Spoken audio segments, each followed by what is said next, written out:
Hai teman-teman, perkenalkan nama aku Sarah Krismasihi dengan NIM G00231170 dari kelompok B1. Jadi hari ini seperti blog sebelumnya, aku mau ngajak teman-teman buat belajar anatomi bareng-bareng. Kenapa? Karena anatomi itu asik ya kan?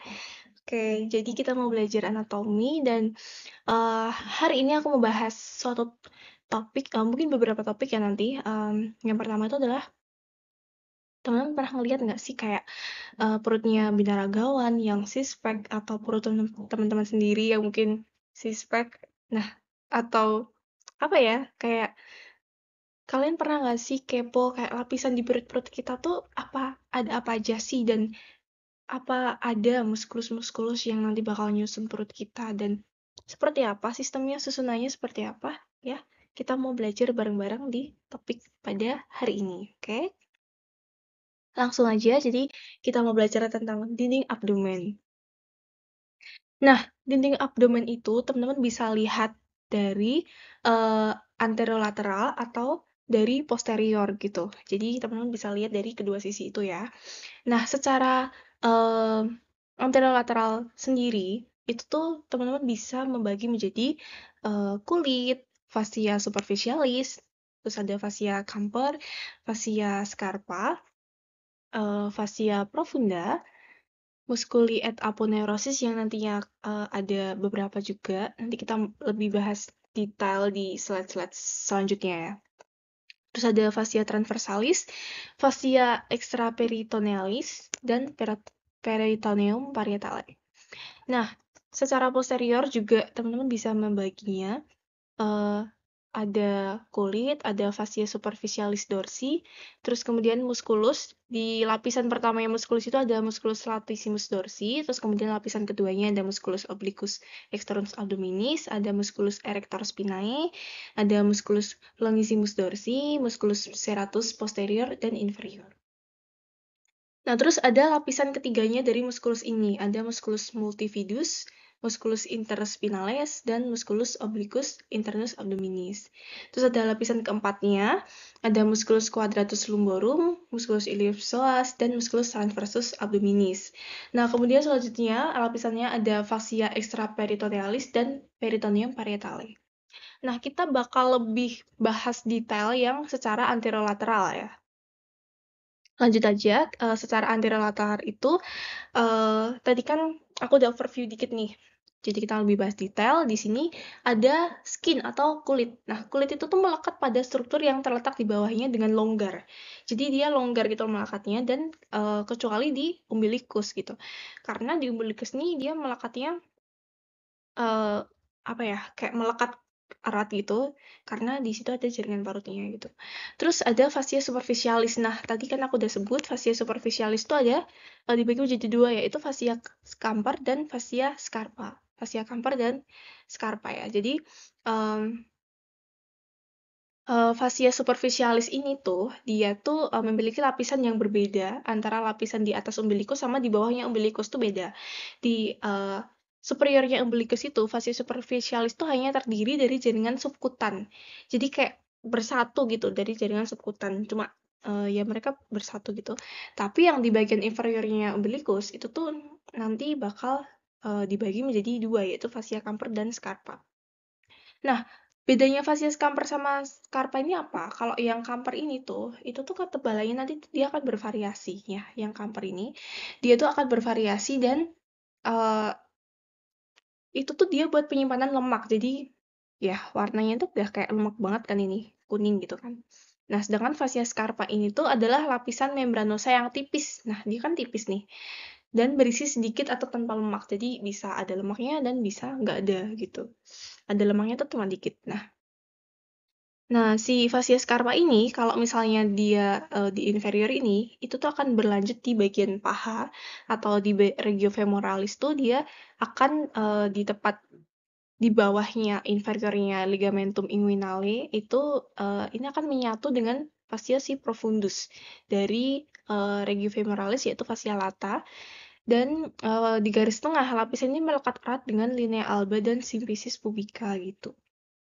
Jadi Fascia scarpa ini berlanjut ke inferior menuju ke regio perineum juga.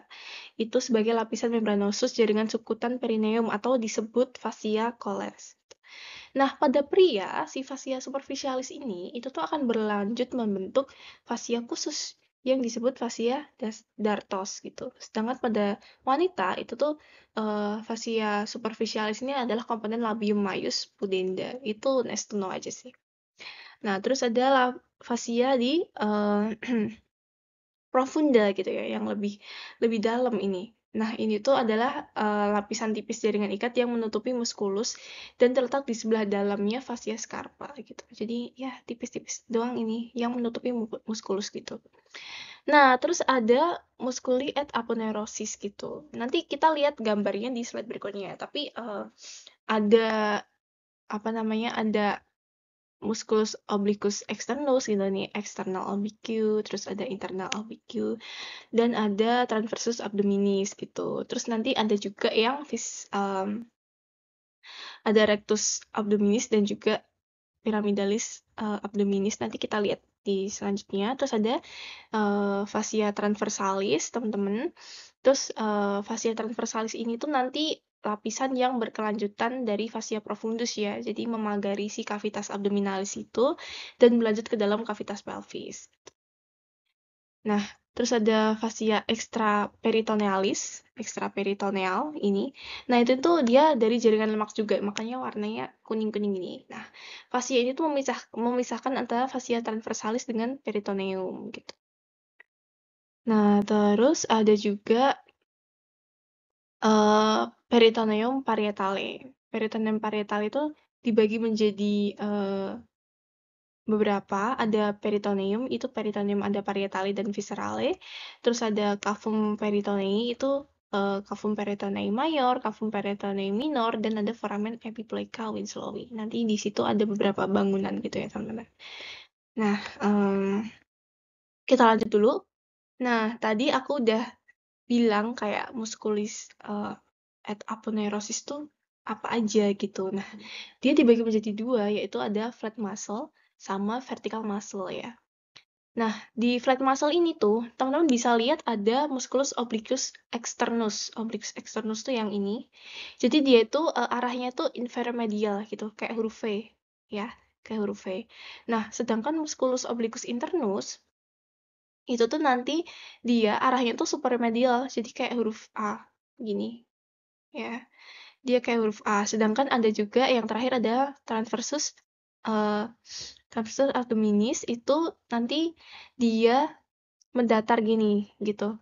Kan udah dari namanya juga kan transversus gitu. Jadi dia lebih mendatar gini. Nah, sedangkan vertical muscle itu ada musculus rectus abdominis, ya, musculus rectus abdominis itu yang nanti akan membentuk six pack gitu. Dan ada juga musculus pyramidalis. Nah, rectus abdominis itu dibagi menjadi segmen, jadi ada segmennya ini yang nantinya bakal membentuk six pack itu tuh namanya intersectiones tendinae. Dia itu adalah struktur yang berbentuk 3-4 pita fibrosum transversus, yaitu nanti bakalan ada yang setingginya prosesus proses sipoideus nanti setinggi ini. Terus ada setingginya umbilicus nih, umbilicus kan di sini nih. Nah, setinggi umbilicus dan ada terletak di antara keduanya di sini. Oke. Nah, terus ada juga musculus ini tuh rectus abdominis itu dibungkus oleh vagina musculi recti abdominis gitu. Nanti kita bakal bahas di selanjutnya juga lebih dalam gitu ya teman-teman. Terus ada musculus pyramidalis yang ini tuh bentuknya tuh kecil banget teman-teman. Bentuknya tuh kayak triangular gitu, dia bentuknya agak segitiga dan sangat kecil dan nggak selalu ada dalam setiap orang gitu. Nah, oke, lanjut aja. Nah, tadi yang aku bilang vagina musculi recti itu tuh adalah suatu lembaran yang akan membungkus si vertical muscle yang tadi rectus abdominis dan pyramidalis ya.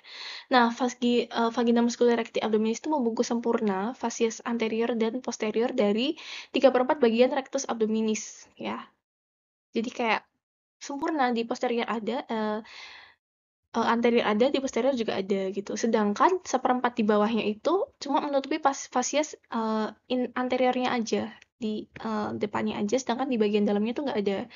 Nah, uh, karena nggak ada yang menutupi seperempat di bawahnya ini, jadi fascia transversalis sama musculus rectus abdominis tuh nanti mereka bakal berlekatan gini ya. Jadi kayak langsung berkontak langsung gitu. Lanjut, jadi kita mau bahas topik baru, teman-teman. Karena tadi kita udah belajar nih ya bareng-bareng di bagian abdomen. Sekarang kita mau agak ke bawah dikit. Teman-teman pernah nggak sih ngerasain kayak misalnya BAB tuh sulit banget gitu, atau pernah ngerasain kayak misalnya ada sesuatu gitu di rektumnya. Nah, kita mau bahas ketika kita sulit untuk buang air besar itu organ apa sih yang di situ tuh mengalami suatu masalah gitu kan ya. Itu kan di bagian rektum. Nah, kita mau belajar nih, rektum itu ada apa aja? Apakah cuma rektum aja atau ntar muskulus-muskulus di situ tuh apa aja, strukturnya apa aja, segmennya apa aja, terus nanti neurovaskularisasinya seperti apa. Nah, kita mau belajar gitu. Nah, jadi rektum ini tuh dibagi menjadi rektum proprium dan kanalis analis ya. Rektum proprium di sini dan ada kanalis analis di sini gitu ya. Jadi rektum itu secara skletopis dia terletak di setinggi VS 3 di linea mediana di sebelah anteriornya sakrum ya. Nah, oke, jadi rektum tadi kan dibagi menjadi dua, yaitu rektum proprium dan kanalis analis. Nah, kita mau bahas rektum propriumnya terlebih dahulu ya. Jadi, sisi terluarnya dari rektum proprium ini ada flexura sacralis dan ada flexura perinealis atau flexura anorektal. Nah, jadi kolon itu akan berbentuk S jika dilihat dari lateral gitu, dari sampingnya. Nah, flexura anorektal ini itu tuh dia akan membantu menjaga kontinensi tinja melalui tonus musculus puborectalis. Puborectalis itu nanti adalah bagian dari musculus levator ani. Nah, saat defekasi, flexura ini dia tuh akan menjadi tegak gitu loh, dan tinjanya itu akan bergerak ke anal kanal, kanalis analis gitu. Nah, kita lanjut ke sisi berikutnya. Oke, jadi sisi dalamnya dari rektum proprium ini atau tunika mukosanya itu terdapat lipatan-lipatan yang transversal yang disebut dengan plica transversalis recti. Ya, jadi ada lipatan-lipatannya yang secara transversal itu plica transversalis recti atau disebut juga Houston. Di bawah lipatan ini rektum itu mengalami dilatasi membentuk ampula recti ya. Ini dia membentuk anula recti, mengalami dilatasi, terus terletak langsung di atas dan didukung oleh diafragma pelvis atau levator ani. Nih, levator ani ya. Nah, dan ligamen anakoksigeal gitu. Nah, terus kemudian ampula recti ini memiliki kemampuan untuk berelaksasi nih teman-teman. Jadi dia punya kemampuan untuk berelaksasi karena fungsinya ini adalah menerima dan menahan akumulasi massa tinja sampai nantinya akan dikeluarkan saat BAB gitu. Nah, hal ini yang menjadikan ampula recti ini sangat penting banget sebagai elemen yang mempertahankan kontinensi tinja. Nah, terus kemudian ada zona transisi dari rektum ke kanalis analis ditandai oleh adanya si linea anorektalis nih atau anorektalis junction. Nah, area ini dijadikan dengan adanya perubahan dari plica transversalis recti menjadi plica longitudinal anal kanal. Jadi transversalis, kan dia tadi transversalis gini menjadi longitudinal ya. Oke, kita lanjut ke berikutnya, kanalis analis nih teman-teman. Di bagian bawahnya si rektum proprium tadi. Nah, kanalis analis ini tuh dia terletaknya di bawah diafragma pelvis dan berakhir di anusnya nanti. Nah, kanalis analis nih dibagi menjadi 3 segmen. Ada zona kolumnaris. Zona kolumnaris ini tuh adalah terdiri dari lipatan longitudinal atau kolumna rectalis, Morgagni ini, ya, yang longitudinal, yang dibentuk dari corpus cavernosum gitu. Dia tuh epitelnya adalah kolumner atau kuboid ya. Kemudian ada pecten analis. Nah, pecten analis ini ini ya, pektin analis di bagian sini. Itu tuh adalah epithelium squamous complex non keratinisasi yang dia tuh menimbulkan zona putih di mukosa atau zona alba gitu. Nah, garis superior pada zona ini tuh disebut dengan linea pectinata gini. Ada linea pectinata. Istilah lainnya itu ada linea dentata. Ini adalah garis bergerigi yang mengikuti katup anal. Nah, terus di bagian itu terdapat valvula analis juga. Nih, ada valvula analis yang kayak gini. Nah, itu tuh adalah ya valvula yang nanti bentuknya tuh kayak apa ya? Dua gitu ya dia. Gitu. Terus ada zona kutanea atau kulit eksternal. Jadi di eksternalnya dia ini dibatasi secara tidak konsisten oleh linea anokutanea. Anokutanea ini. Dan ada juga zona hemorrhoidalis, itu adalah tempat yang memungkinkan terjadinya benjolan hemoroid ini karena pelebaran dari veni hemorrhoidalis ya. Nah, internal hemoroid ini terjadi di atas linea pectinata, sedangkan eksternal hemoroid terjadi di bawah linea pectinata gitu. Ya, jadi linea pectinata tuh di sini. Nanti kalau internal hemoroid ada di superiornya linea pectinata, sedangkan eksternal hemoroid di inferiornya linea pectinata. Terus kemudian pada permukaan dalamnya itu tuh dijumpai ya tadi ada kolumna analis atau Borgagni. Itu adalah 5-10 lipatan tunika mukosa longitudinal karena adanya anastomose arteri dan vena cabang-cabang dari pars intramuscularis gitu. Nah, terus kemudian tadi ada juga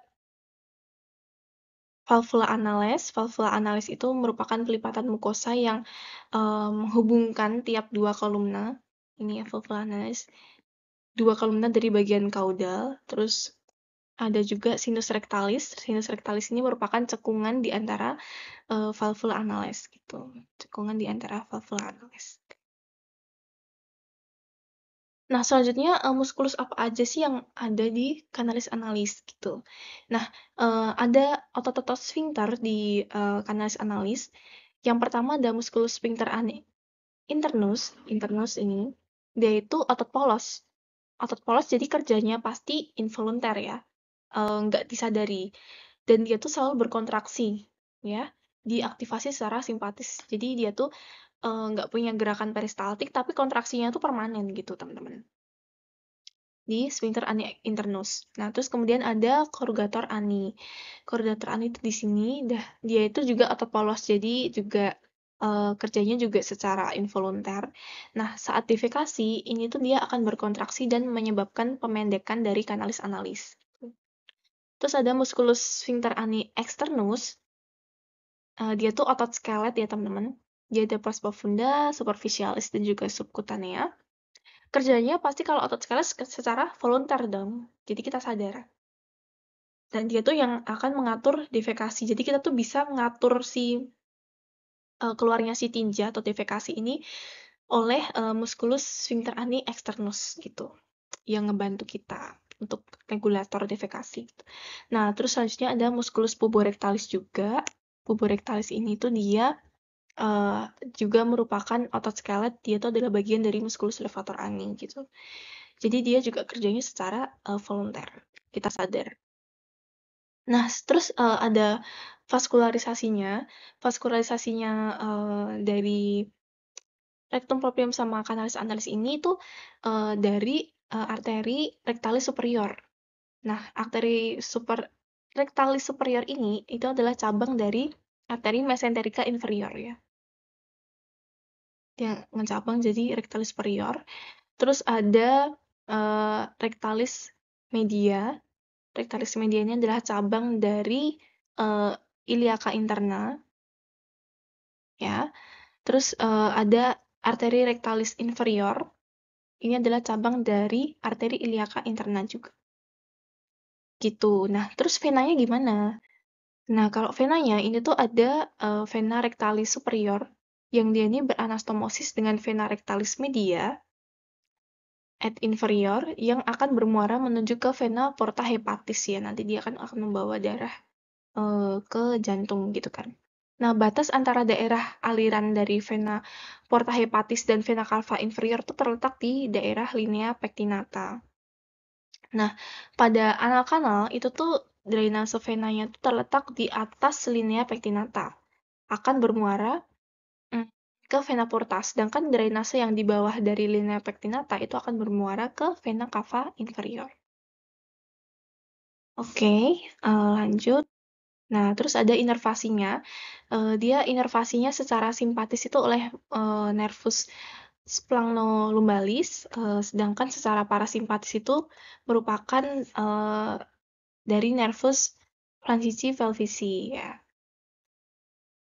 Nah, jadi rektum bagian kaudalnya juga mendapat inervasi dari cabang plexus sacralis yaitu nervus pudendus yang disebutnya pudendus nih ya, nervus hemorrhoidalis inferior.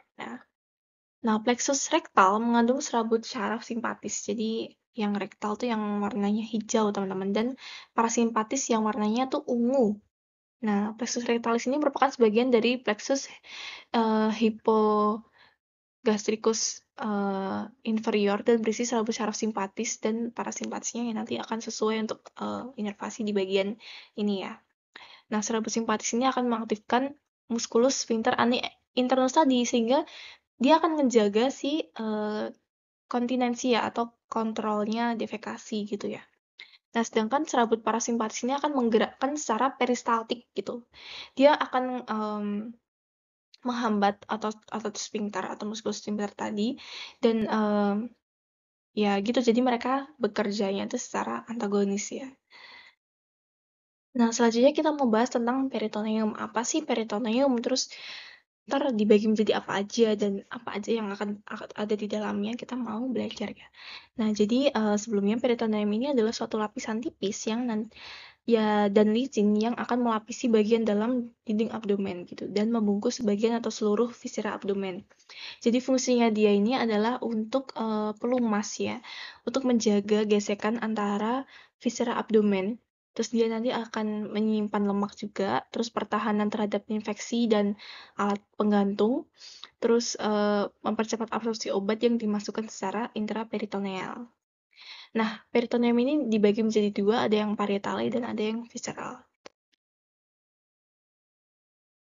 Nah, ini yang peritoneum parietale, ini tuh dia akan melapisi dinding abdomen dan menjadi bagian dari dinding abdomen gitu. Ya. Jadi dia akan bersinggungannya sama dinding abdomen. Nah, kalau peritoneum visceral itu yang nanti akan melapisi permukaan organ dari viscera abdominis, baik sebagian atau keseluruhan, karena dia dibagi lagi menjadi intraperitoneal dan retroperitoneal. Apa sih bedanya antara intra sama retro ini? Jadi kalau yang intra ini dia akan melapisi seluruh organ gitu. Nah, jadi baik anterior maupun posteriornya akan dilapisi oleh dia. Jadi sedangkan retroperitoneal itu akan melapisi bagian anteriornya aja, sedangkan posteriornya tuh nggak dilapisi sama dia gitu. Nah, oke. Nah, bagian-bagiannya tuh apa aja sih yang dilapisi sama dia? Ini tuh sebagian kecil ya. Jadi ini adalah potongan melintang dari vertebra thoracal 12 dan sampai lumbar 1. Nah, ini kita bisa melihat beberapa organ intraperitoneal dan retroperitoneal ya. Nah, di sini ada kolon transversum. Kolon transversum ini dia dikelilingi semua kan? Ya, makanya dia intraperitoneal. Nah, sedangkan kita bisa lihat di sini misalnya tuh kayak ren atau ginjal. Nah, ini tuh dia cuma dilapisi di bagian anteriornya aja, teman-teman. Ya, jadi dia termasuk retroperitoneal gitu.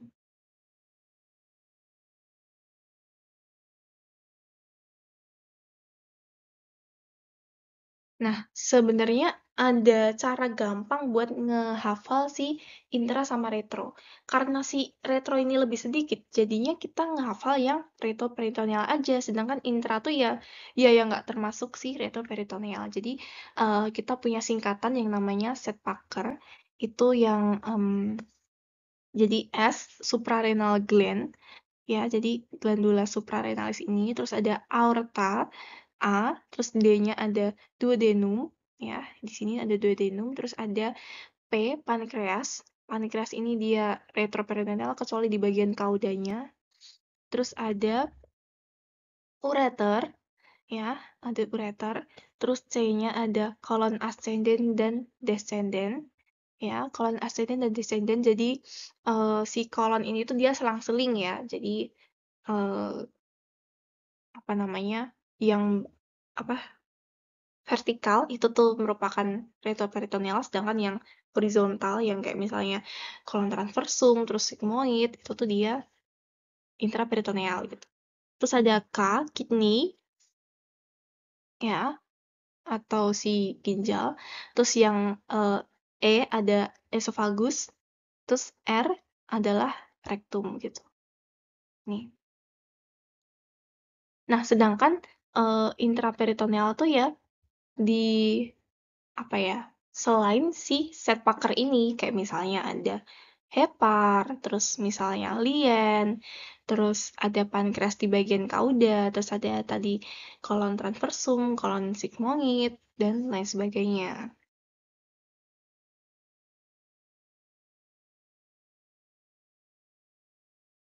Nah, kita masuk ke duplikator peritonei ya. Jadi duplikator peritonei ini adalah alat penggantung dari peritonei. Dia ini berbentuk lipatan yang membentang dari peritoneum parietale ke peritoneum viscerale dari organ yang digantungnya, gitu. Jadi duplikator peritonei itu ada beberapa. Yang pertama itu adalah mesenterium. Mesenterium ini adalah suatu lipatan ganda peritoneum yang luas. Gini ya, mesenterium tuh ini. Ya. Nah, bentuknya tuh seperti kipas gitu. Dia kan kayak kipas ini yang menghubungkan antara jejunum dan ileum dengan dinding posterior abdomen. Jadi kan jejunum sama ileum tuh nggak mungkin kan ya dia kayak ada gitu aja. Kalau nggak ada pengantungnya kan dia bakal jatuh. Nah, itu ada yang ngegantungin dia sama dinding posterior abdomen. Nah, namanya adalah mesenterium. Nah, jadi sederhananya mesenteri ini isinya tuh dia pembuluh darah, saraf, dan limfe untuk organ yang digantungnya gitu. Nah, terus ada mesokolon. Mesokolon ini ada dua, yaitu mesokolon transversum, itu yang akan menghubungkan kolon transversum dengan dinding posterior abdomen. Sedangkan mesokolon sigmoideum, ya, sigmoideum ini, sedangkan mesokolon sigmoideum ini bakal ngelekatin kolon sigmoideum dengan dinding abdomen gitu ya. Jadi pokoknya sesuai sama namanya aja. Nah, duplikator peritonei yang kedua adalah omentum. Jadi omentum ini adalah lipatan peritoneum yang membentang dari gaster ke proximal duodenum ke organ sekitarnya dan mendekatkan organ-organ di dalam kavitas abdominalis gitu. Omentum ada dua, yaitu omentum maius dan minus. Omentum maius sendiri ini tuh berasal dari lipatan mesenterium dorsalis yang melekat pada curvatura mayor dari gaster. Ya. Curvatura mayor dari gaster itu berarti yang di sini kan. Nah, dan duodenum pars superior. Duodenum pars yang superior. Nah, omentum ini tuh berbentuk kayak tirai gitu. Dia kan kayak tirai ini, di mana dia tuh menutupi kolon transversum dan intestinum tenue, kemudian melipat ke belakang dan melekat pada bagian atas dari mesokolon transversum gitu. Nah, mesokolon transversum kan tadi yang di sini kan ya. Nah, ada 4 struktur yang menyusun omentum ini, yaitu ada ligamentum gastrolienalis, terus ada ligamentum gastrocolica, gastroclerica, dan juga splenorenalis.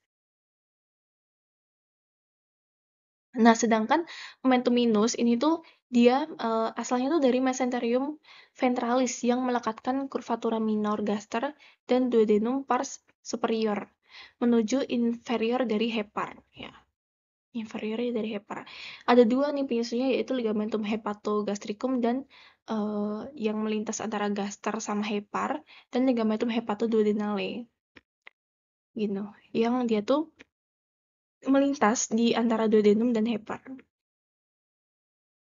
Ini ya, ini lebih gampangnya ada hepatoduodenale yang antara hepar sama duodenum, terus ada hepatogastricum ini antara hepar sama gaster. Jadi tadi omentum majus itu yang di curvatura mayor, sedangkan yang di omentum minus ini adalah di curvatura minor gitu ya. Nah, terus duplikator peritonei yang terakhir adalah ligamentum. Jadi ligamentum ini tuh adalah lipatan peritoneum yang melekatkan organ dengan organ lain atau ke dinding posterior dari abdomen. Jadi di abdomen ini dibagi menjadi dua, yang hubungin hepar dan juga ada yang hubungin gaster gitu ya. Nah, yang hubungin hepar itu tuh ada falciform. Nih, falciform nih yang bagian sini. Itu ngehubungin hepar ke dinding abdomen anterior. Terus ada ligamentum hepatoduodenale yang hubungin antara hepar dengan duodenum. Terus ada juga hepatogastricum yang hubungin antara hepar dengan gaster. Terus lanjut ke gaster, ligamentum peritonei di gaster itu tuh ada gastropenica. Gastropenica ini dia yang hubungin antara gaster dengan diafragma. Ya, gastropenica. Nih ya, gastropenicum nih. Gaster dengan diafragma. Terus ada gastrosplenic yang hubungin gaster dengan lien. Ini, gaster dengan lien. Terus ada gastrokolika yang hubungin antara gaster dengan kolon transversum. Nah, jadi kan ada dua lapisan peritoneum nih. Ada peritoneum mayor dan minor. Nah, ini tuh mereka akan ngebentuk suatu rongga yang dinamakan cavum peritonei. Nah, dalam keadaan normal, cavum ini tuh akan berisi sedikit cairan serosa yang fungsinya tuh akan melumasi dari peritoneum biar nggak ada gesekan antar organ. Nah, jadi ada cavumnya ini ada yang gede, ada yang kecil. Ada saccus majus. Saccus majus ini tadi ya dibentuk oleh omentum majus tadi, dan ada cavum minus yang dibentuk oleh omentum minus. Nah, di sekitar sini nih teman-teman. Nah, akibat dari perputaran saat embryonal, pas dewasa, cavum ini tuh misah menjadi dua rongga terpisah. Dan mereka tuh dihubungin sama yang namanya foramen epiploica winslowi. Ya, ini epiploica winslowi ini. Ya. Nah, ini gambaran yang lebih